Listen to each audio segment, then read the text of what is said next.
날씨 추우신데 아프신 분들 없으시죠? 뭐 특별히 아프신 분 있으세요? 예? 누가 그렇게 아프셔? 응? 왜 감기 걸리셨어요? 아이고. 너무 피곤하게 일하시니까 그러구나. 저녁 늦게까지 너무 피곤하게 일하시고 그래서. 아이고. 예, 몸조리 잘 하십시오. 몸 관리. 예. 감기로 사람이 많이 죽는 거 아시죠? 뭐 전쟁 이런 것보다 감기로 사람이 훨씬 많이 죽습니다. 예, 전 세계적으로 보면 굉장히 큰 병입니다. 예, 조심하십시오. 오늘 저희가 공부할 내용은요, 상시훈련법에 대해서 공부를 시작할 거예요. 우리 교도님들 요즘 우리 교단에서 상시훈련법 많이 얘기하죠. 그 중에서도 상시응용 주의사항에 대해서 우리 교단에서 요즘 굉장히 밀고 있습니다. 그래서 그 상시훈련법에 대해서 오늘 잘 이해를 하셔야 돼요. 그래서 오늘 정신을 바짝 차리고 상시훈련을 제대로 한번 공부해 보도록 하겠습니다. 상시훈련법은 일단 그 상시훈련법 이렇게 돼가지고 밑에 상시응용 주의사항과 교당 내왕시 주의사항으로 돼 있어요. 그러니까 상시응용 주의사항과 교당 내왕시 주의사항을 합쳐가지고 그걸 뭐라 그래요? 상시훈련법이다. 이제 그렇게 합니다. 그러면은 제가 오늘은 뭐부터 우리가 보고 봉독을 하냐면 상시훈련법 상시응용 주의사항으로 오늘 할 건데 그거에 앞서서 그 한 장을 넘겨 보십시오. 그러니까 59쪽입니다. 59쪽을 보시면 제3절 정기훈련법과 상시훈련법의 관계, 정기훈련법과 상시훈련법의 관계를 이렇게 딱 정리해 주셨어요. 이걸 먼저 읽고 요것은 따로 공부하지 않는 걸로 하고 오늘 이것은 공부해 버리는 걸로 같이 이렇게 한번 하겠습니다. 함께 봉독하겠습니다. 제3절 정기훈련법과 상시훈련법의 관계. 정기훈련법과 상시훈련법의 관계를 말하자면 정기훈련법은 정할 때 공부로서 수양, 연구를 주체 삼아 상시 공부에 자료를 준비하는 공부법이 되며 상시훈련법은 동할 때 공부로서 작업 취사를 주체 삼아 정기 공부에 자료를 준비하는 공부법이 되나니 이 두 훈련법은 서로 도움이 되고 바탕이 되어 제세 출세의 공부인에게 일분일각도 공부를 떠나지 않게 하는 길이 되나니라. 이 본문을 제대로 이해해야 정기훈련법과 상시훈련법의 관계를 정확히 이해한 겁니다. 그죠? 여기 딱 어디 구석진되어 있는 본문이 아니죠? 어디 저기 이거 딱 명시되어 있는 거예요, 관계가. 그러니까 잘 공부를 오늘 해야 돼요. 자, 우리가 이 본문에서 통해서 알 수 있는 것은 뭐냐? 정기훈련법은 정할 때 공부라는 거예요? 동할 때 공부라는 거예요? 정기훈련법은 정할 때 공부. 상시훈련법은 동할 때 공부다. 이렇게 정의가 되어 있습니다. 그리고 정기훈련법은 뭘 주체 삼는다고 됐어요? 수양과 연구를 주체 삼는다. 정기는 뭐라고요? 수양과 연구를 주체 삼는다. 상시훈련법은 작업취사를 주체 삼는다. 상시훈련법은 뭐라고요? 작업취사를 주체 삼는다. 취사를 주체 삼는 겁니다. 그 다음에 정기훈련법은 뭐의 자료를 준비해요? 상시 공부의 자료를 준비하는 거예요. 정기훈련법은 상시 공부의 자료를 준비하는 거예요. 상시훈련법은 정기 공부의 자료를 준비하는 거예요. 그러니까 정기와 상시는 서로 간에 자료를 준비하는 거예요. 정기를 안 하면 상시 공부에 자료가 없는 것이고 상시를 안 하면 정기 공부에 자료가 없는 거예요. 그죠? 그러니까 이 두 개는 서로 떠날 수가 있다 없다? 떠나면 안 된다는 거예요. 정기는 상시를 위해서 있고 상시는 정기를 위해서 있어요. 그러면 이 중에 하나 빠질 수 있어요, 없어요? 정기가 중요해서 정기가 별로 안 중요해서 상시를 하게 되면 그러면 상시가 제대로 돼요, 안 돼요? 안 되지. 정기를 안 하면 상시 공부할 자료가 없으니까. 근데 정기가 중요하다고 상시를 빼버리면 안 되지. 정기 공부할 자료가 없으니까. 지금 그 얘기죠. 그러니까 비중이 어디가 특별히 높고 낮음이 있어요, 없어요? 없다는 거지. 분명히 여기 그렇게 정리되어 있어요. 이 두 훈련법은 제가 출가를 막론하고 정기와 상시를 아울러서 1분 1각도 공부를 떠나지 않게 하기 위한 거예요. 그죠? 그리고 이 두 훈련법은 서로가 서로에게 도움이 되고, 서로가 서로에게 도움이 되고, 서로가 서로에게 바탕이 되는 거예요. 이거 없으면 이게 안 돼. 바탕이 없는데? 이 바탕이 없이 이게 돼요? 1층이 없이 2층이 있어요? 그죠? 1층이 없이 2층을 얘기하면 그건 말이 돼요, 안 돼요? 안 된단 말이에요. 그러니까 이 두 개는 반드시 떠나면 된다, 안 된다? 안 된다. 뭐가 중요하다고 얘기해도 된다, 안 된다? 안 된다. 둘 다 중요한 겁니다. 제가 오늘 이 말씀을 꼭 강조해서 드리고 싶어요. 자, 수양과 연구는 정할 때 공부, 취사는 동할 때 공부. 자, 수양과 연구가 잘 안 되면 취사 자료가 없고, 취사가 잘 안 되면 수양 연구의 자료가 없다. 그렇죠. 자, 그래서 우리 교단에서 요새 상시를 많이 강조하고 있으니까 상시를 잘하자 그러려면은 뭘 더 잘해야 돼요? 정기를 더 잘하자 이렇게 말하는 게 맞아요? 틀려요? 그게 맞지요. 상시를 잘하자고 정기를 무시하면 돼요? 안 돼요? 제 얘기가 아니죠. 대종사님 여기 딱 박아놨죠? 못 박아놨죠? 여기 3절에다가. 근데 지금 요즘 분위기가 그게 아니에요.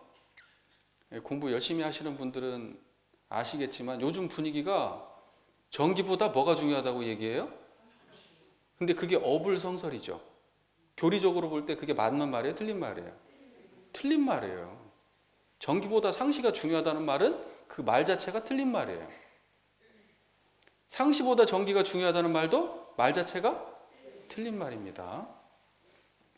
그래서 어떤 특정한 하나만을 강조할 때 이것은 대종사님께서 말씀하시는 공부의 균형감에서 어긋나 버려요. 대종사님은 굉장히 균형감을 가지고 항상 말씀하시는데 받아들이는 사람은 항상 그 중에 한쪽만 취해요. 자기한테 꽂힌 부분만. 여기에서 상시가 중심이라고 얘기하면은 정기훈련과 상시훈련법의 ABCD를 모르는 거예요. 기본이 빠진 거라고. 무슨 말인지 아시겠죠? 제가 분명히 그래서 제가 이 말씀을 먼저 드리는 거예요. 자,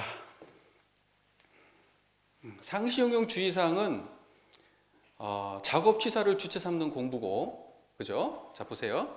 상시 공부는 뭐예요? 상시훈련법은 뭐가 주체 삼아요?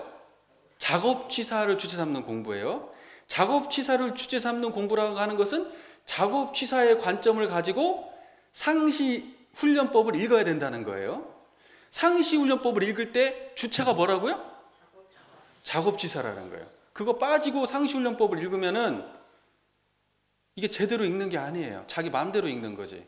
대종사님께서 정의해 주신 대로 읽어야 됩니다. 아시겠죠?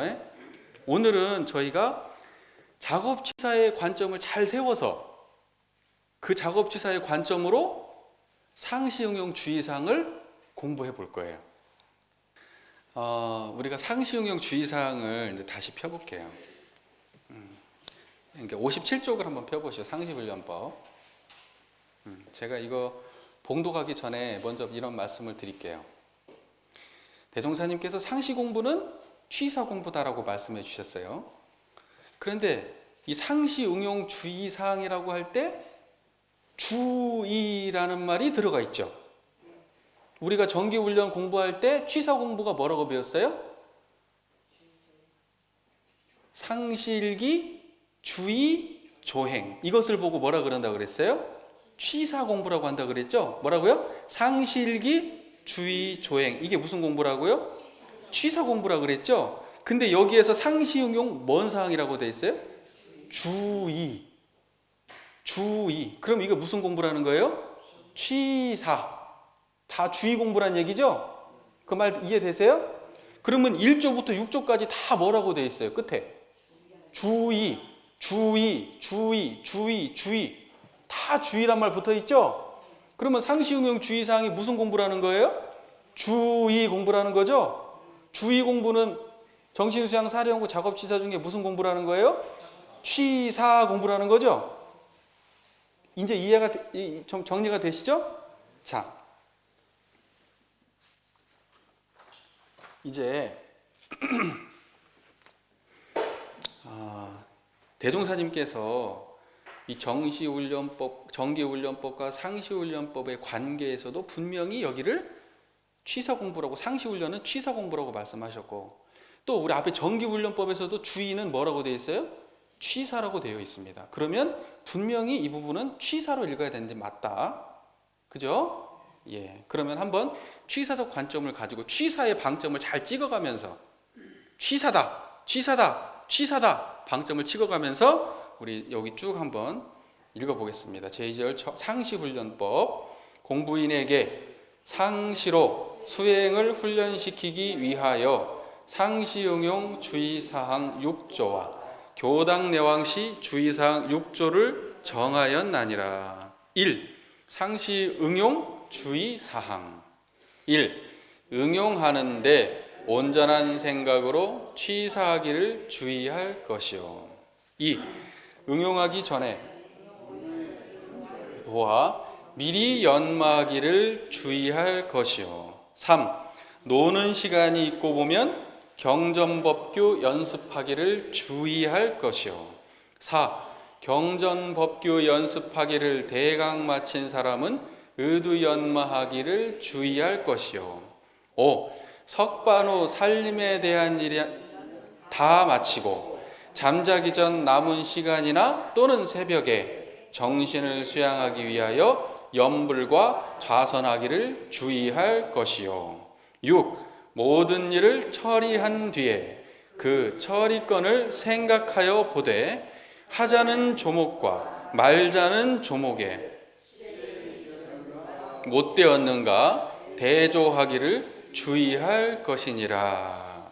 오늘은 이렇게 상시응용 주의사항을 중심으로 공부를 할 겁니다. 자, 대종경 변이품 26장을 한번 다시 읽어볼게요. 250쪽입니다. 250쪽 피셨습니까? 예, 그걸 한번 읽어볼게요. 26. 한 제자 여쭙기를 정전 가운데 상시응용 주의사항 각 조목의 공과 사막과의 관계는 어떠하나이까?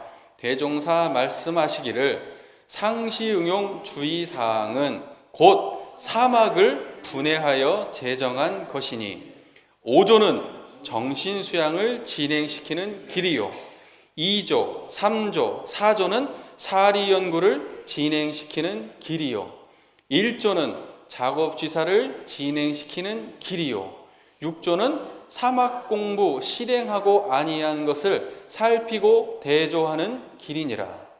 또 여쭙기를 상시응용 주의사항 각 조목을 동, 정 두 사이로 나누어 보면 어떻게 되나이까?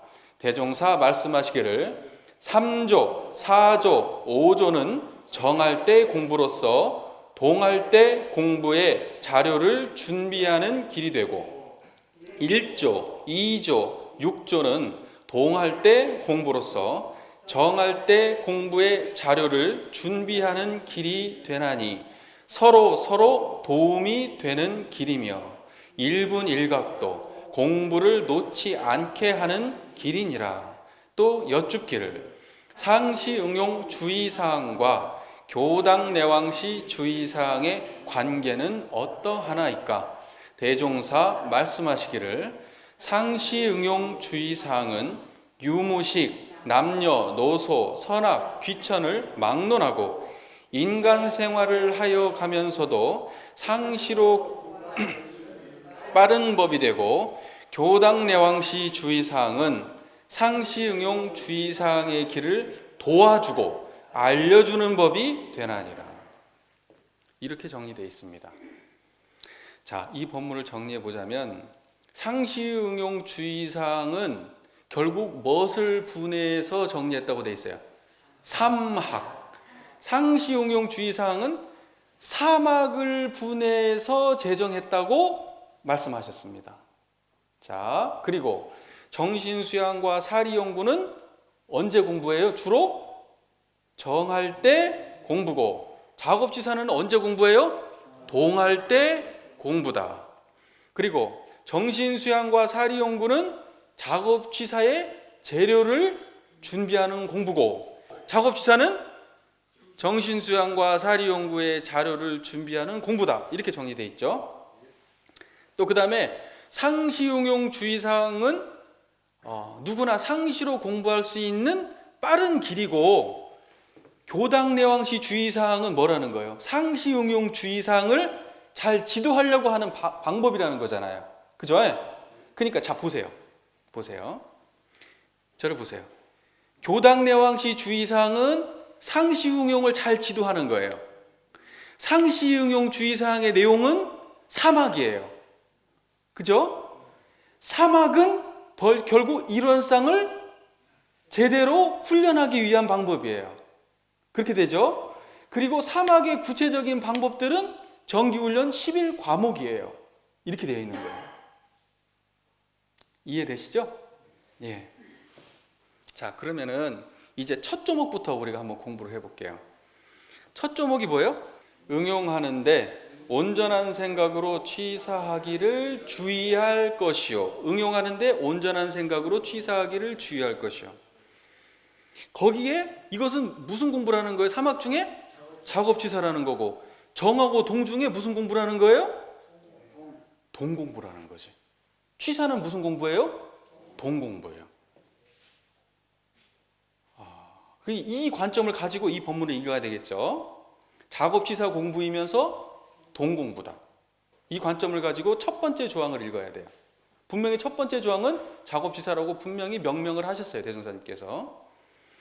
자, 그런데 우리가 응용하는데 온전한 생각으로 취사하기를 주의할 것이요, 이 본문을 해석을 어떻게 하고 있냐? 지금 현재 동시사막으로 해석을 하고 있습니다. 동시사막. 자, 그러면 이게 무슨 말이냐? 온전한, 이 말은 뭐라는 거예요? 정신수양. 생각, 이 말은 뭐라는 거예요? 사리연구. 그 다음에 취사. 이렇게 해석을 하고 있어요, 우리 교단에서. 뭐 1편 그렇게 틀렸다고 말하기도 그래요. 그런데 여기에서 방점이 어디에 있어요, 그러면? 취사에 있어야 되는 거예요. 그죠? 취사. 근데 취사하는데 어떻게 취사라는 거예요? 온전한 생각으로. 근데 온전한 생각으로 취사를 해야 되는데 우리는 온전한 생각을 어떻게 이해하고 있어요? 온전한 정신, 생각을 사리연구, 이렇게 이해하고 있단 말이에요. 그러니까 이것을 과정으로 이해하고 있어요. 온전함을 챙겨서 그 온전함으로 생각을 해서 그리고 취사를 한다. 그러니까 이게 잘못됐다 이렇게 말할 수는 없어요. 하지만 이렇게 해버리면 좀 부족하다. 저는 개인적으로 그런 생각을 하고 있어요. 이렇게만 해버리면 부족하다. 오독될 수도 있다. 여기서 온전한 생각은 이론상을 말한다. 이렇게 해석하는 게 맞다. 저는 그렇게 봅니다, 개인적으로. 온전한 생각은 뭐다? 이론상을 말하는 거예요. 자, 보세요. 우리가 그 온전함이라는 말을 주로 쓸 때 언제 써요? 자, 보세요. 생각 차원에서의 온전함이 존재합니까? 우리가 감정 차원에서의 온전함이라는 게 있어요? 생멸하는 차원에서의 온전함이라는 건 존재를 해요, 안 해요? 온전하다는 건 존재하지 않아요. 온전한 것은 이론상뿐이에요. 불생불멸한 것만 온전한 거예요. 생멸하는 것은 온전한 게 없어요. 다 변하니까. 무슨 말인지 아시겠어요? 그리고 정산종사 법어를 지난번에 공부하셨지만 이론상을 표현할 때 생각이라는 말을 쓰십니다. 그러니까 온전한 생각이라고 할 때는 그것은 뭐예요? 이론상의 근원한 마음, 이론상의 근원한 분별심, 이걸 전부 다 온전한 생각이라고 하는 거예요. 통으로. 그러니까 다른 말로 표현하자면 첫 번째 조항에서 온전한 생각으로 취사는 이론상으로 취사하라. 온전한 생각으로 취사는 뭐라고요? 이론상으로 취사하라. 이게 이론상적 관점으로 이해하는 거라고 볼 수 있을 것 같아요. 그렇지 않으면요, 사람들이 전부 다 자기 관점으로 이것을 취사를 할 때마다 자기 생각, 자기 판단, 자기 욕망으로 이걸 해석해요. 기준이 안 생겨버립니다. 그러면 무슨 말인지 이해가 되세요? 자, 보세요. 우리가 지금 온전하다는 말 나왔으니까 제가 좀 더 말씀을 드리자면 이런 거예요. 온전한 자리, 온전한 생각, 온전한 분별, 온전함, 온전한 감정, 온전한 취사, 이게 전부 다 뭐예요? 온전한 판단. 이게 다 뭐예요? 온전함이 들어가면 이것은 이론상 관점이 거기 녹아 있는 말이에요. 그러니까 여기서 온전한 생각이라고 할 때 이것은 뭐예요? 이론상을 말하는 거예요. 이론상으로 취사하라. 근데 그 앞에 뭐라고 돼 있어요? 응용할 때. 그 응용할 때가 뭐예요, 이게? 응용할 때가. 보세요. 상시 응용 주의상이라고 돼 있죠. 응용. 근데 상시 응용 주의상은 작업시사 공부죠. 육근을 응용할 때를 말하는 거예요. 응용의 앞에는 뭐가 붙어야 돼요? 육근이에요. 그러니까 뭐냐면 작업시사의 요지에 뭐라고 돼 있냐면은 모든 일을 응용할 때 육근을 작용해서 정의는 취하고 불의는 버리는 게 작업시사잖아요. 그럼 여기서 응용이 뭐예요? 육근을 작용할 때. 이게 응용이에요. 그러니까 상시로 육근을 작용할 때에 주의해야 될 사항 6가지예요. 그러면 첫 번째 응용할 때 온전한 생각으로 취사하기를 주의할 때, 그때 응용할 때는 뭐예요? 응용할 때에는 육근을 작용하여 정의행을 할 때에, 육근을 작용할 때에 뭐로 하라는 거예요? 온전한 생각으로, 온전한 이론상 자리로 취사해라. 그러니까 무슨 말인지 이해가 되시죠? 응용하는데 온전한 생각으로 취사하기를 주의할 것이요. 이 말을 딱 정리해서 제가 다시 한번 말씀드리자면, 응용하는데 온전한 생각으로 취사하기를 주의할 것이요. 이 말은 육근을 작용하여 정의행을 할 때에 이론상을 챙겨서 주의해서 실행하라, 이 말이에요. 이 말이 무슨 말인지 이해가 되시죠? 그렇게 이해해야 첫 번째 조항이 맞다, 이 말이에요. 그러니까 첫 번째 조항에 이론상을 딱 박아놨어요. 취사를 제대로 하려면 뭐 해라? 육근을 응용해서 취사를 제대로 하려면 뭐 해라? 이론상을 수행의 표본으로 모셔라. 이 말을 다른 말로 온전한 생각으로. 이렇게 이해하는 방식도 있다라는 거예요. 근데 제가 보기엔 이 말이 맞다고 생각해요. 우리 교수님들 생각은 어떠신가요? 이제 이 말이 나는 좀 수용하기가 어렵다 그러면 이제 옛날 했던 방식대로 하셔도 돼요. 그러나 제가 보기에는 취사를 중심으로 해석을 한다면 이렇게 이해하는 것이 맞다. 저는 이렇게 생각을 하는 겁니다. 자, 그러니까 이것은 이렇게 한번 넘어가 보도록 하고요. 그러니까는 여기에서 응용이라는 말을 잘 이해해야 된다는 거예요. 응용이라는 건 육근을 작용할 때 이게 응용이에요. 이해가 되시죠? 자,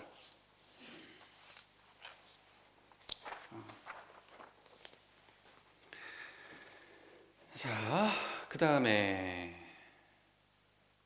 두 번째 거 한번 볼까요? 응용하기 전에 응용의 형세를 보아 미리 연마하기를 주의할 것이요. 이 두 번째 조항은 대종사님이 뭐라고 정의해 주셨죠? 사리연구다. 사리연구를 동의라고 표현했어요. 보통 일반적으로 사리연구 과목은 뭐예요? 정의인데 여기에서는 대종사님이 뭐라고 표현했죠? 변이품에서 동의라고 표현했어요. 이건 사리연구면 보통 우리가 정으로 읽을 수 있는데, 그죠? 대종사님은 이 두 번째 조항은 살이 연구면서 동이라고 표현하셨어요. 잘 이해해야 됩니다, 이게. 자, 보세요. 이 본문도 해석을 할 때 우리가 좀 협소하게 해석을 하는 경향이 있어요. 협소하게. 그러니까 어떻게 하냐면 이렇게 쓰냐면은 우리가 응용하기 전에, 이게 응용이라는 말을 육근을 작용하기 전에 이렇게 해석하는 게 아니라, 예를 들면 거기에다가 자기 욕망적인 대상을 집어넣어요. 그러니까 뭐냐면 내가 사업에 성공하기를 바랄 때에, 예를 들면 이런 식이에요.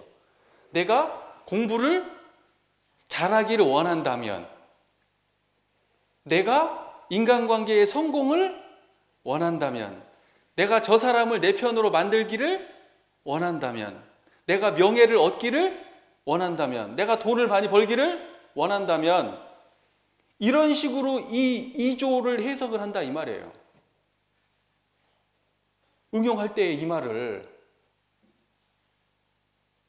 아주 못마땅해요, 개인적으로.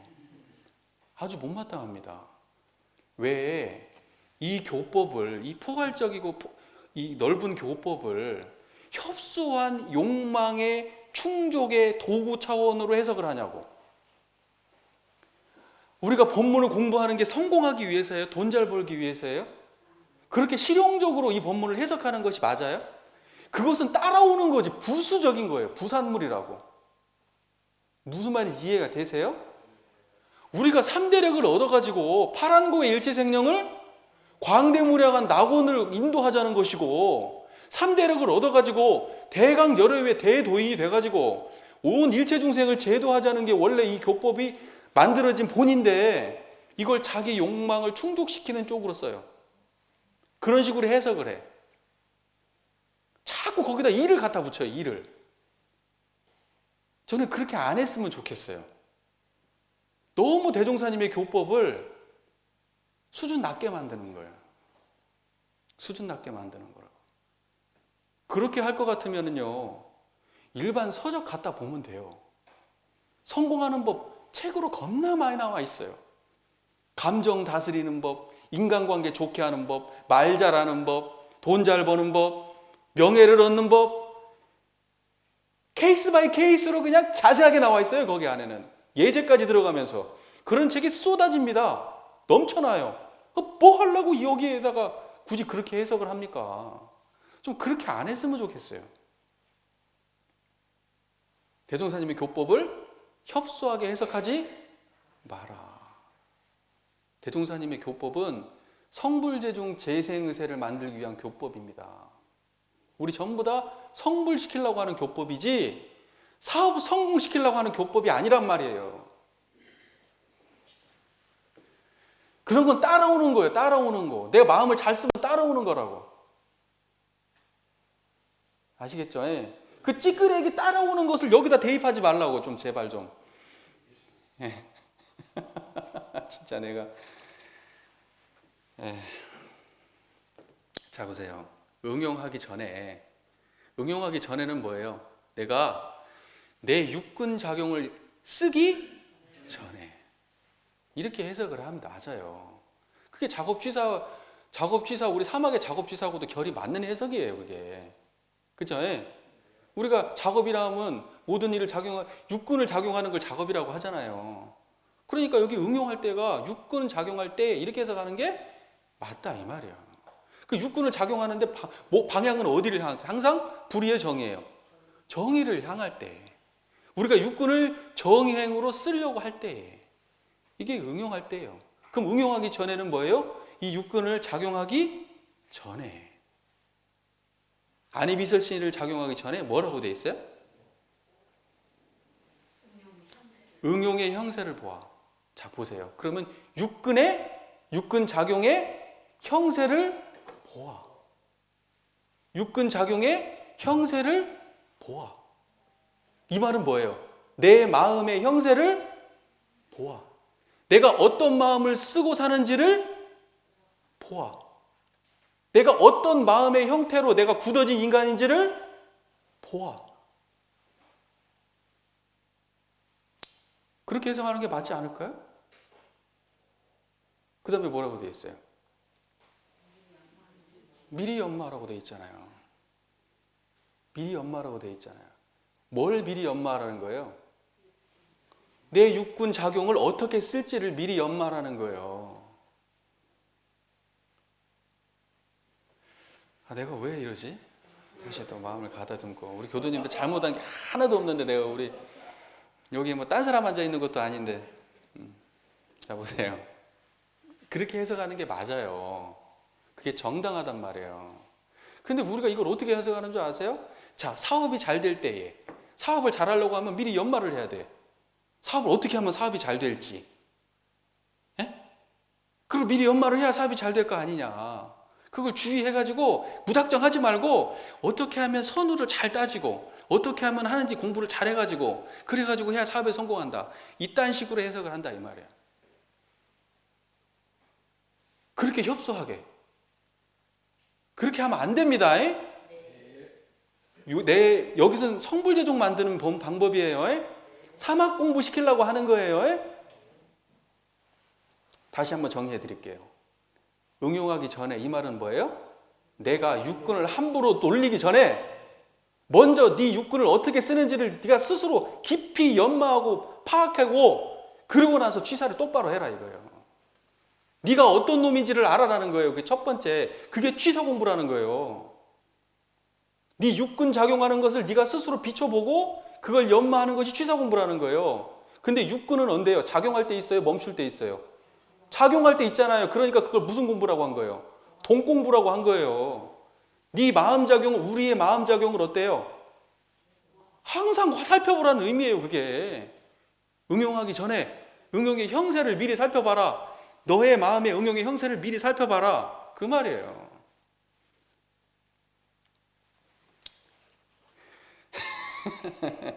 그렇게 이해하면 이해가 되시죠? 이해가 되시죠? 그게 두 번째예요. 그 취사로서 너무 좋은 말씀이지 않아요? 작업 취사로서? 너무 온전한 말씀이잖아요. 취사를 하는데 기준을 이런 쌍으로 하라는 거예요. 첫 번째가. 두 번째는 뭐라는 거예요? 취사를 할 때 네 마음을 먼저 알아라는 거잖아요. 지금 네 육군 취사를 어떻게 하는지를 먼저 파악하라는 거잖아요. 그리고 나서 똑바로 해라. 거기에 끌려가지 말고 미리 연마해가지고 주의해서 취사해라 이거 아니에요. 지금 그게 두 번째 아니에요. 그렇게 읽는 게 정당할 것 같은데? 그렇지 않아요? 네. 자, 이건 이대로 넘어가겠습니다. 자, 그 다음에 세 번째 보시죠. 세 번째. 노는 시간이 있고 보면 경전법규 연습하기를 주의할 것이요. 이것은 대종사님께서 무슨 공부라고 정의했죠? 사리연구 공부라고 정의했어요. 사리연구 공부라고. 사리연구를 상시에 챙기는 공부예요. 자, 보세요. 이제 우리가 여기서 잘 정의를 해야 돼요. 작업취사의 범위가 작업취사를 우리가 어떻게 이해해야 되냐 이거예요. 자, 보세요. 그거 하기 전에 일단 이거부터 제가 정의를 해드릴게요. 자, 여기서 노는 시간이 있고 보면 이렇게 돼 있죠. 자, 그럼 노는 시간을 우리가 어떻게 이해해야 되냐 이거예요. 우리가 삶을 하루를 놓고 보면요. 일하고 그다음에 저녁에 와서 또 쉬고 그다음에 이제 자고 이렇게 반복되잖아요. 일상의 삶이. 근데 거기에서 노는 게 뭘까 도대체? 노는 게. 자, 보세요. 시간을 내 가지고 내가 헬스장을 갔어요. 운동을 하려고. 그럼 그거 노는 거예요? 노는 거 아니죠, 그거. 또 밥 먹고 나서 가족들하고 오늘 하루 있었던 일에 대해서 담소를 나눴어요. 그거 노는 거예요? 또는 내가 시사라에 관심이 많아가지고 TV를 틀어서 봤든지 아니면 신문을 봤어요. 그럼 그거 노는 거예요? 아니요. 또는 주말인데 내가 그동안에 낮에 때 너무 힘들게 살아가지고 막 야근까지 했어. 그래가지고 내가 잠을 좀 잤어요. 그럼 그거 노는 거예요? 쉰 거지. 그게 뭐 노는 거예요. 그거 안 하면 어떻게 일을 해? 그럼 대동사님에서 노는 시간이 있고 보면이라는 건 뭔 말일까요? 우리 삶에. 이게 좀 중요한 얘기예요. 이거 중요한 얘기입니다. 뭐가 노는 시간이에요? 그렇지. 무료하게 보내는 시간을 말하는 거예요. 무료하게 보내는 시간. 의도가 없이 버릇처럼 무료하게 보내는 시간. 우리가 정기훈련을 통해서 정기일기법을 쓸 때 작업시간 수를 기재하잖아요. 작업시간 수를 기재하면은 뭘 알 수 있을까요? 내가 하루를 보낼 때 허망하게 보낸 시간을 알 수가 있게 되는 거예요. 그것은 지극히 자기 기준인 거예요. 내가 볼 때 나는 TV를 연속극을 맨날 봐. 근데 항상 보고 나서 그때는 재밌는데 보고 나서 그 시간이 후회돼. 내가 이 시간 말고 좀 더 다르게 쓸 수도 있는데 이런 생각이 들었어. 그러면 그 시간은 뭔 시간이 되는 거예요? 허망한 시간이 되는 거예요. 근데 운동을 또 해. 운동을 하는데 운동도 특별히 내가 너무 심심해서 하는 거야. 내가 이 정도는까지는 안 해도 되거든? 한 30분 산책하고 오면 되는데 너무 심심해. 뭐라도 해야 되겠어. 퇴임하신 분들이 많이 그래요. 퇴임하신 분들이. 그죠? 심심해서 뭘 하시잖아요. 자꾸. 심심해서. 술 마시러 나시는 것도 심심해서 가셔. 혼자 있으면 미칠 것 같아. 시간이 너무 안 가. 뭐 어떻게 해야 돼요? 뭐라도 해야지. 왜? 할 게 없어서. 그 시간이 뭐예요? 여기서 노는 시간이에요. 그게. 현장에서 실제로 뼈 빠지게 일하는 젊은 세대는 그 간격이 훨씬 좁을 수 있어요. 노는 시간의 간격이. 그런데 앞으로 우리 사는 시대는 어때요? 퇴임 이후의 시간이 훨씬 더 길어요. 그때는 노는 시간이 얼마나 많을까? 무료화해서 어쩔 수 없이 보내는 시간이 얼마나 많을까요? 진짜 공부할 때가 온 거죠. 그때는. 그때 어떻게 하라는 거예요? 경전복귀 연습해라. 그 시간을 가장 알차고 가장 보람되게 보낼 수 있는 게 뭐다? 경전복귀 연습이에요. 그러니까 다른 고민하지 말고 뭐 할까 고민하지 말고 뭐 하면서 이 무료한 시간을 때울까 고민하지 말고 뭐 하라는 거예요? 경전복귀 연습해라. 그 시간에. 그게 제일 남는 장사다. 제일 남는 장사다. 그 얘기예요. 이게 3번이. 그죠?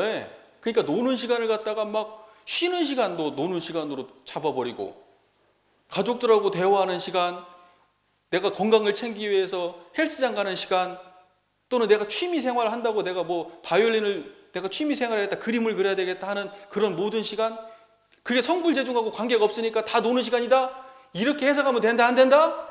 안 된다. 그럼 대승이 아니에요. 그렇게 하면. 그렇게 하면 대승 공부가 아니에요. 그럼 누가 와가지고 이 공부를 하겠습니까? 이게. 그게 아닙니다. 그렇게 해석하면 잘못 해석하는 겁니다. 자, 그리고 4절로 넘어가겠습니다. 한번 읽어볼게요. 경전복귀 연습하기를 대강 마친 사람은 의두연마하기를 주의할 것이요. 이건 무슨 공부라는 거죠? 사리연구 공부라는 거예요. 사리연구 공부는 언제 하는 공부다? 정시에 한다. 그죠? 사리연구 공부인데 보세요. 저는 이제 이 본문 중에서 이 부분에 조금 설명을 해드리고 싶은 게 뭐냐면 대강 맞췄다 이 말이에요. 대강 맞췄다. 그러면 이 대강 맞췄다는 게 도대체 뭔 소리냐 이거예요. 대강 맞췄다는 게. 제가 이렇게 한 부분을 꼬집어서 말씀드리는 이유는 이게 제가 전부 다 고민됐던 얘기이기 때문에 그래요. 고민이 전혀 안 되실 수도 있어요. 근데 저는 그게 고민됐었던 이야기이기 때문에 제가 이걸 설명을 굳이 드리는 거예요. 이게 읽어보고도 나 알아 그러면 뭐 굳이. 대강 맞췄다는 게 뭔 말이냐. 이게 중요한 의미가 있어요. 사전을 찾아보면 이렇게 돼 있어요. 자세하진 않지만 기본적인 정도. 이게 대강이에요. 자세하진 않아. 자세하고 세밀하게는 아니야. 그러나 기본적인 정도는 알아. 그게 대강이라는 거예요. 두 번째는 이렇게 됐어요. 중심되는 부분만을 떼어낸 세밀하지 않은 부분. 그러니까 뭐냐면 세밀하게까지는 아니고 중심되는 것을 확실히 안다는 거예요. 맞췄다고 돼 있죠? 대강 뭐라고 돼 있어요? 맞힌 거예요. 대강을 맞췄어요. 그건 뭔 말이냐 그러면 중심을 확실히 안다 모른다? 안다는 거예요. 중심을 알았을 때 이걸 보고 뭐라 그런다? 대강 맞췄다 이러는 거예요. 그냥 한번 훑어봤다 이게 아니에요. 그냥 설명 한번 들었다 이게 아니에요. 자, 그러면 이런 거예요. 경전을 많이 읽으면 10번 읽었다 그러면 대강일까? 20번 읽어야 대강일까? 한 번 읽어야 대강일까? 우리 교타원님 사경 많이 하시죠? 사경을 한 번 쓰면 대강일까? 10번 쓰면 대강일까? 저는 어떤 걸 대강으로 표준 잡냐? 이건 제 설명이에요. 교수님들이 이제 알아서 판단을 하세요. 남에게 무리 없이 설명할 수 있을 때, 저는 그것을 대강이라고 이해하고 있습니다. 타인에게 대종사님의 교법을 진리관, 신앙관, 수행관, 원불교는 이런 식으로 신앙합니다. 원불교는 이런 식으로 수행합니다. 원불교의 이런 쌍은 이런 겁니다. 원불교의 신앙의 대상과 수행의 표본은 이런 겁니다. 이런 것들을 아무 무리 없이 잘 설명해 줄 수 있을 때, 이게 대강 맞힌 거예요. 그게 대강 맞힌 거예요, 그게. 그럼 어떻게 기준을 잡겠어요? 대강이. 한 번 읽으면 대강이요? 한 번 읽어도 설명할 수 있어요? 한 번 읽으면 다른 사람한테 설명할 수 있어요? 근데 이런 건 있잖아요. 다른 사람이 누가 나한테 질문을 해. 내가 이렇게 설명을 했어요, 대강. 근데 누가 디테일한 걸 질문을 던졌어, 나한테. 그러면 모를 수 있어요, 없어요? 모를 수 있어요. 대강했으니까. 누군가가 막 질문을 던질 때는 대답 못할 수도 있어요. 세밀한 데 들어가서는 잘 모르는 게 많아. 그래도 누군가한테 설명하는데 문제는, 기본적 수준에서 문제는 없는 정도는 돼야 대강을 마친 거예요, 그게. 어때요? 그게 좀 합당하지 않겠어요, 설명에? 그게 합당하겠죠, 설명에. 대강 맞췄다는 말이 사전에도 그렇게 되어 있고, 또 우리가 실제적으로 어떤 기준을 잡을까 하고 스스로 점검해 본다 하더라도 내가 대강 맞췄는가? 아니면 대강을 못 맞췄는가? 아니면 대강을 훨씬 지나갔는가? 어떻게 알겠어요, 그걸? 그런데 제가 실제로 해보니까 그래요. 설명 못하면 모르는 거예요. 설명 못하면 잘 모르는 거예요. 그러니까 뭐냐면 내가 조금 할 수는 있어요. 오래 하고 있으면 내가 스스로 혼자는 나름의 길로는 할 수 있어요. 그런데 여기에서는 뭐예요? 경전에 대한 걸 대강 맞췄기 때문에 내가 수용하는 만큼 수용해가지고 내가 써먹고 내가 수행할 수는 있어요. 하지만 경전을 대강 맞췄다고 얘기하려면 경전을 설명할 수 있는 정도는 돼야 되는 거예요. 기본적 수준에서. 뼈대는. 세밀히는 아니더라도. 어때요? 그건 대강이 아닌 것 같아요? 대강은 한 번 읽으면 대강 같아요? 일단 저는 그렇게 이해하고 있습니다. 정전을 달달 외워도요, 사람들한테 설명 못 하잖아요? 그러면 대강 맞췄다고 저는 개인적으로 이해하지 않습니다. 제가 생각하기에는. 정전을 우리 외우거든요. 학교 들어가면 정전을 외웁니다. 처음부터 끝까지. 줄줄줄 외워요. 간사 때 막 외워서 들어가고 막 그래요. 정전을 외워야 되니까, 하나는. 기본이니까. 근데 그런다고 해서 그거 설명을 잘 해요, 못 해요? 잘 못해요. 외운다고 해서 하는 거 아니에요. 경전을 수십 번 보면 설명 잘해요, 무조건? 그렇지 않아요. 그걸 제대로 소화하면서 봐야 설명을 할 수 있어요. 그러니까 횟수를 많이 했다, 머릿속에 많이 집어넣었다, 이것이 대강의 기준은 아니다. 이것을 적어도 기초적 수준에서라도 설명은 해줄 수 있어야 대강이다. 저는 이렇게 보는 겁니다. 자, 그리고 여기에서 의두현마하기를 주의하라고 됐잖아요. 경전법규를 다 마쳤어요. 근데 의두현마를 주의하래요. 자, 의두현마, 경전법규를 대강 마쳤으면은 모르는 게 많이 있다는 거예요, 없다는 거예요? 경전법규를 대강 마쳤으니까 모르는 게 어떻겠어요? 많겠죠. 대강 마친 사람이 자기 삶에 구체적으로 취사가 이루어질까요? 안 될까요? 잘. 대강했기 때문에 잘 안 돼요.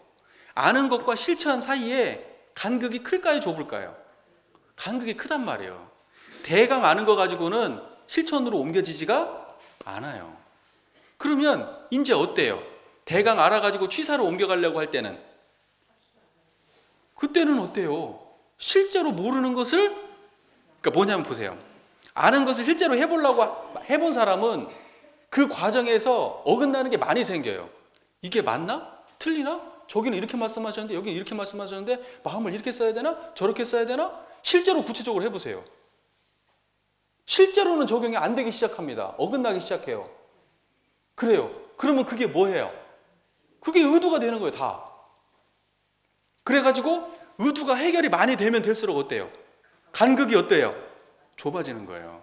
그러면서 내 말은 전부 다 실천을 담보하는 말이 되는 거고, 내 알면 전부 다 실천과 어긋나지 않게 되는 거고, 그 알미 실천으로 옮겨지는 게 점점점 수월해지는 거예요. 그 의도 연마를 하지 않고는 안 된단 말이에요. 머릿속에 아는 걸로만은 돼요, 안 돼요? 뼈대만 잡았다고 실제로 옮겨지진 않아요. 절대 안 돼요. 제가 그것 때문에 너무 힘들어봐서 알아요.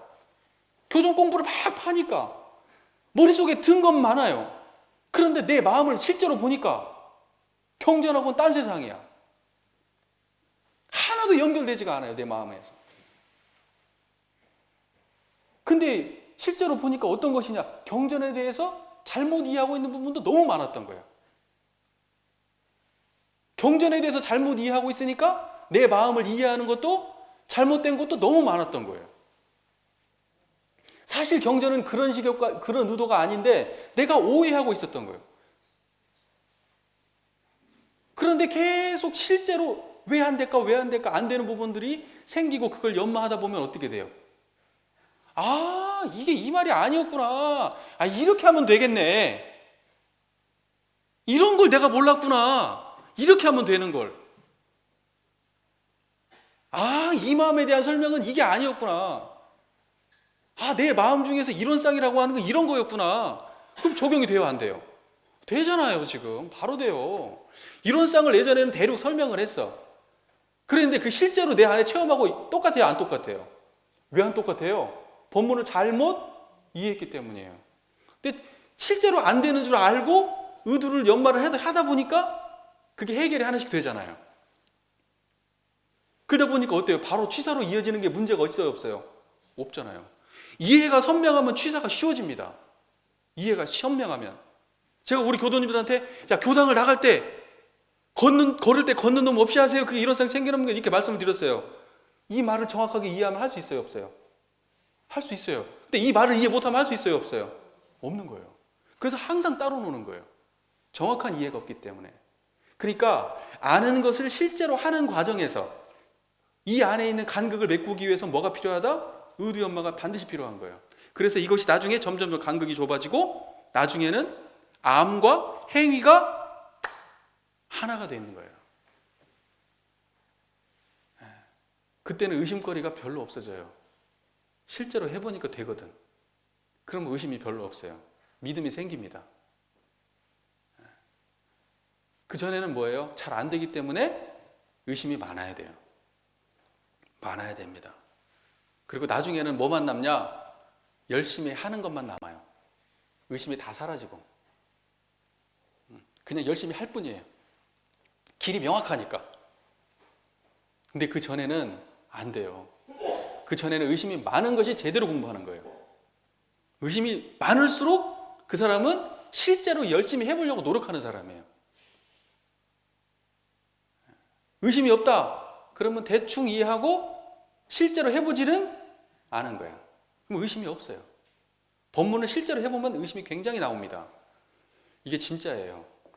그래서 원불교에서는요, 믿음은 뭐예요? 믿음 있으려면, 믿음 있는 사람은 어떤 사람이에요?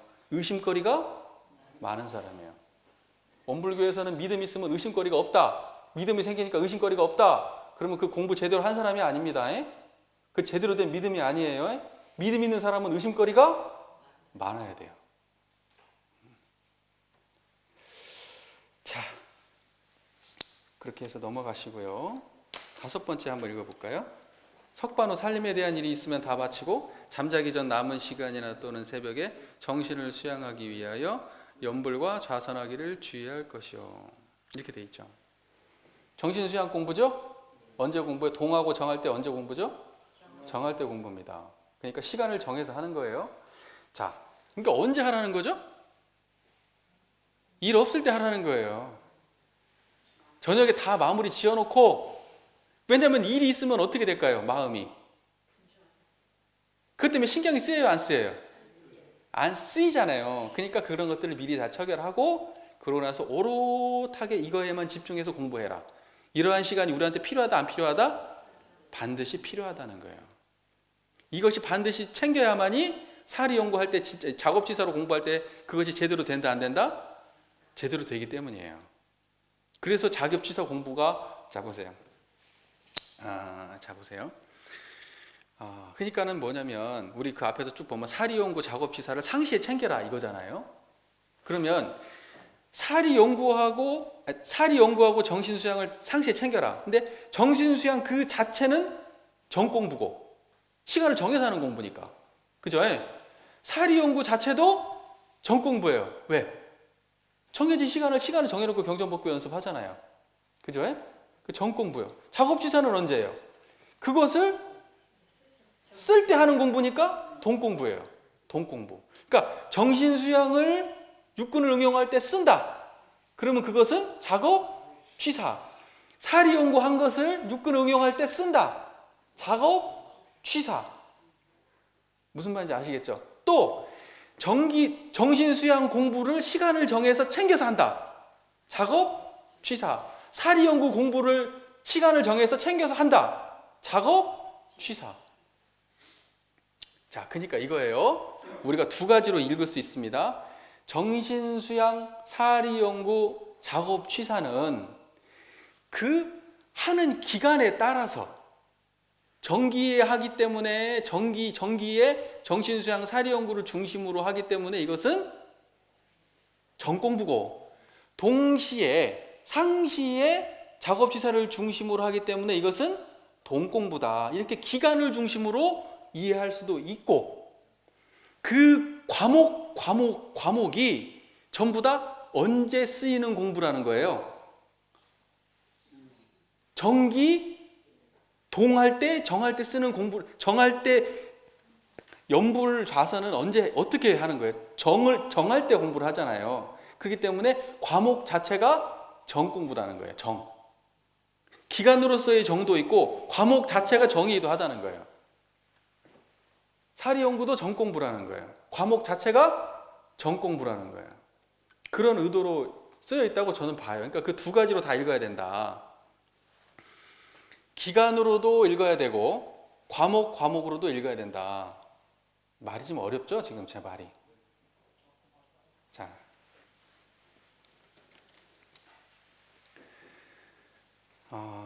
보세요.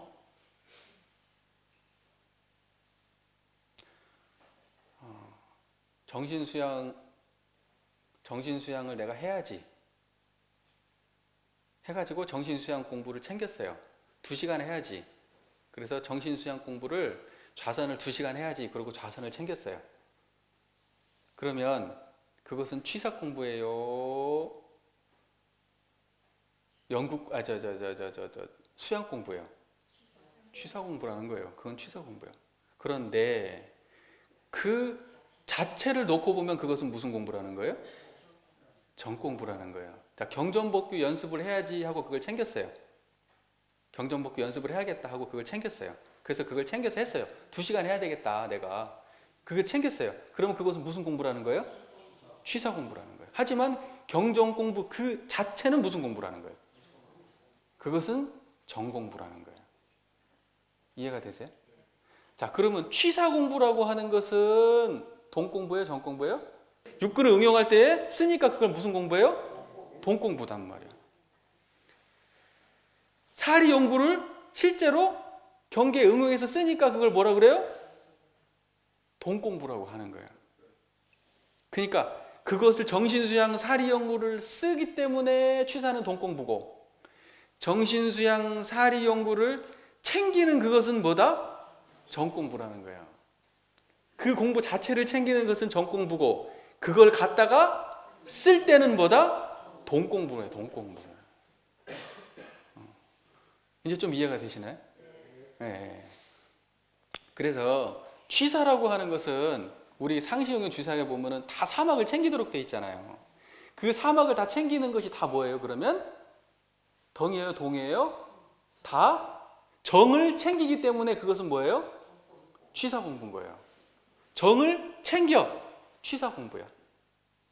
정을 하는 그것은 그 자체는 뭐다? 연구고 사리 연구고 정신 수양이고 그래요. 그 말이 조금 이해가 되나요? 예. 자, 이 정도 넘어가시고 그 다음에 마지막 6조 하고 끝내겠습니다. 모든 일을 처리한 뒤에 그 처리권을 생각해 보되 하자는 조목과 말자는 조목에 실행이 되었는가 못 되었는가 대조하기를 주의할 것이니라. 모든 일을 처리한 뒤에 그 처리권을 생각해 본다. 이것은 주의예요, 조행이에요? 처리한 뒤에 생각해. 처리한 뒤 처리야. 그것은 주의예요, 조행이에요? 조행. 처리를 바로 하는 그때 챙기는 걸 뭐라고 그래요? 주의. 주의 이후에 챙기는 걸 뭐라고 그래요? 조행. 그럼 모든 일을 처리한 뒤에 그 처리권을 생각하는 것은 뭐예요? 조행. 이것은 유념 공부예요, 무념 공부예요? 무념. 그때 한때 당시에 챙기는 건 무슨 공부예요? 유념. 처리권을 생각해 본다. 자, 보세요. 하자는 조목과 말자는 조목이 실행이 되었는가 못 되었는가 대조하기를 주의할 때, 이때 대조는 어떻게 하라 그랬죠? 뭐에 대조하라는 거예요? 이론상에 대조하라는 거예요. 그때 이것이 뭐가 돼요? 무념을 대조하는 거니까 무념을 유념하는 거예요. 이게 지금 설명을 내가 잘 못하고 있는 것 같네. 자, 보세요. 우리 공부는요 이런 거예요. 목적을 달성하기 위해서 목적만을 바라보고 과정이 무시되는 공부가 아니에요. 우리 공부는 주의 조행이라고 하는 것은 그런 거예요. 이게 지금 6조가 그런 얘기예요. 우리 공부는 이 노력하는 과정이 다 공부고, 취사하는 그 당초도 공부고, 취사한 이후의 마무리도 다 공부예요. 잘 돼도 공부, 못 돼도 공부. 근데 우리는 이걸 어떻게 해석하냐면 결과론적 사고방식을 가지고 해석하니까 취사가 잘 됐을 때는 공부한 거고 취사가 잘 못 됐을 때는 공부를 못한 게 돼버려요. 왜 그러냐? 그 일 취사를 결론으로 보니까 그래요. 그것은 우리의 전생의 높고 긴 과정 속에 한 부분에 불과한 거예요. 과정에 불과한 거예요. 결국은 뭐냐면 끊임없는 성장만 있어야 되는 거예요. 그걸 하기 위해서는 뭐예요? 잘해도 공부, 못해도 공부. 잘하면 잘한 거 가지고 끝내버려야 돼요? 아니, 뒤에 뭘 없애야 돼요? 조행을 해서 무념을 해가지고 흔적을 없애버려야 돼. 못했으면 어때요? 못한 것 때문에 내가 좌절하고 그래야 돼요? 아니, 그것을 갖다가 흔적을 없애버려야지. 그래야 내가 다음에 할 때 못한다는 생각을 가지고 하지를 않게 될 거 아니에요. 우리가 다음 취사 때 문제 될 때 안 될 때는 이런 경우가 있잖아요. 나는 못하는 놈이지. 지난번에도 실패했지. 이런 마음이 꽉 박혀 있으면 공부해요, 못해요? 그게 사람의 실제로 하고자 하는 마음을 막는 가장 큰 요인 중에 하나잖아요. 근데 공부로 삼으면 어때요? 이래해서 내가 못했구나 하고 흔적을 남기지 않고 정리를 해버려요. 그러나 그 왜 안 됐는지는 남아요, 안 남아요? 공부로 남지. 그래서 실패도 다 뭐가 돼요? 성공의 밑거름이 된다 이 말이에요. 그래서 실패 안 해본 놈이 성공합니까? 실패 안 해보고 성공 못하는 거예요. 실패는 전부 다 뭐예요? 성공의 어머니예요. 우리 공부는 전부 다 그런 공부예요. 그래서 뒤처리가 더 중요한 거예요. 성공해가지고 자만하고 성공해서 상이 생기면 다음 볼 거 있어요, 없어요? 다음에 진전이 있어요, 없어요? 없는 거예요. 성공을 해도 여기서 안주하면 안 되잖아요. 상은 있어야 돼요, 없어야 돼요? 없어야 돼요. 그 마무리를 짓는 거예요, 뒷마무리를. 그게 그걸 보고 조행이라고 하는 겁니다. 이해가 되시죠? 예, 그러니까 지금 6번은 그렇게 해석하는 것이 옳다 이거예요. 예. 하자는 조목과 말자는 조목에 실행이 되었는가 못 되었는가 대조하는데 뭘로 대조하냐? 이론상으로 대조를 해가지고 하자는 조목에 실행이 되었어도 공부로, 하자는 조목에 실행이 못 되었어도 공부로. 이렇게 이해를 해야지 6조 공부가 정기훈련법이나 모든 걸 통틀어가지고 봐도 취사가 끊어지지 않도록 만드는 방법이라는 거죠. 그리고 끝까지 마무리를 잘하게 만들어주고, 마무리를 잘하니까 다음번에도 잘 되게 돼 있고. 이해가 되시죠? 예. 자, 너무 길게 설교를 또 이번에도 드렸는데요. 자, 취사의 재료는, 취사를 할 때 재료는 뭐냐? 정신 수양한 것이 재료예요. 사리 연구한 것이 재료예요. 무슨 말인지 아시겠죠? 그리고 그것을 갖다가 재료를 모으기 위해서 시간을 정해가지고 그 시간을 챙기는 거, 이것도 전부 다 작업 취사예요. 그리고 작업 취사만 그냥 하는 게 아니라 내가 어떻게 하는 거 파악하는 것까지도, 내 업장을 파악하는 것도 뭐예요? 작업 취사예요. 사리 연구지만 취사 공부입니다. 그 자체는 사리 연구지만 그 행위 자체는 하는 것은 작업 취사예요. 내 안에 12예를 아는 것은 사리 연구인데 그것을 실제로 하는 것은 뭐예요? 작업 취사예요. 그리고 일을 갖다가 그렇게 해가지고 정신수양 사리 연구 한 것들을 다 응용해가지고 일을 하고 난 다음에 제대로 하고 마지막에 잘 되었든지 못 되었든지 그 두 마음을 다 챙기는 것을 보고 뭐라 그런다? 그것까지를 전부 다 취사라고 하는 거예요. 그러니까 이 전 과정이 전부 다 뭐예요? 취사 공부인 거예요. 상시응용주의상은 이 전 과정을 다 담고 있는 겁니다. 설명 제대로 하고 있어요? 내가 하면서도 내가 제대로 하고 있는가를 모르겠어요. 긴 시간 경청해 주셔서 감사합니다.